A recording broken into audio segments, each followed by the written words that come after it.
You are your soul.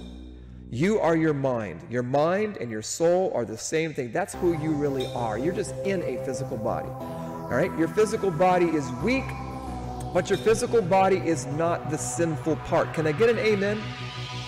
Can I get an amen? Because they're teaching you as long as you're in this physical body, you're always going to sin. That is not true. Okay? Your physical body is not the sinful part. Your physical body is not the sinful part. There is a spirit of sin that can be circumcised from your physical body, and your physical body can be made holy even though it gets sick, even though it bleeds, even though it gets cut, even though it's dying and aging and getting weak.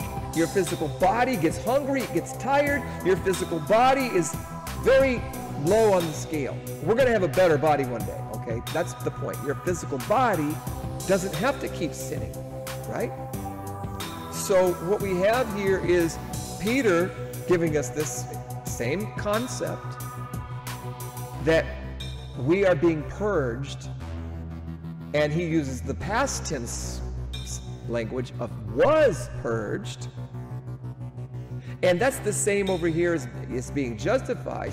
See, this is something interesting, that you can be justified and purged and sanctified and made holy and still have this sin that needs to be cleaned up, right? This is the confusing things that so many people have a hard time and even in my mind talking about. How can I be perfect and made holy and still have this sin? But that's because it hasn't been fully matured. You haven't been fully matured yet into the declaration of your justification.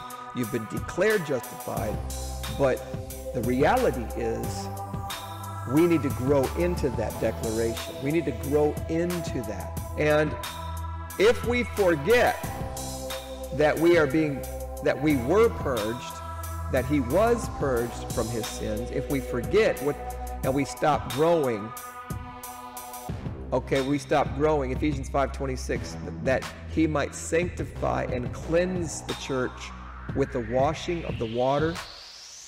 That's keeping the teachings of Jesus so we can be justified. Oh, you can't see that on the screen, I bet. No.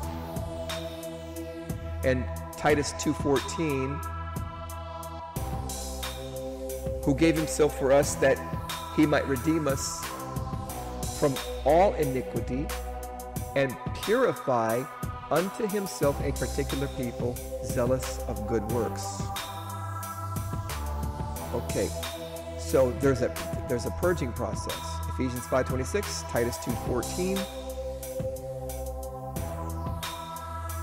And this is just a good part of the Bible to kind of validate what we're saying here, is that being justified with some sin remaining, but it's not supposed to stay that way.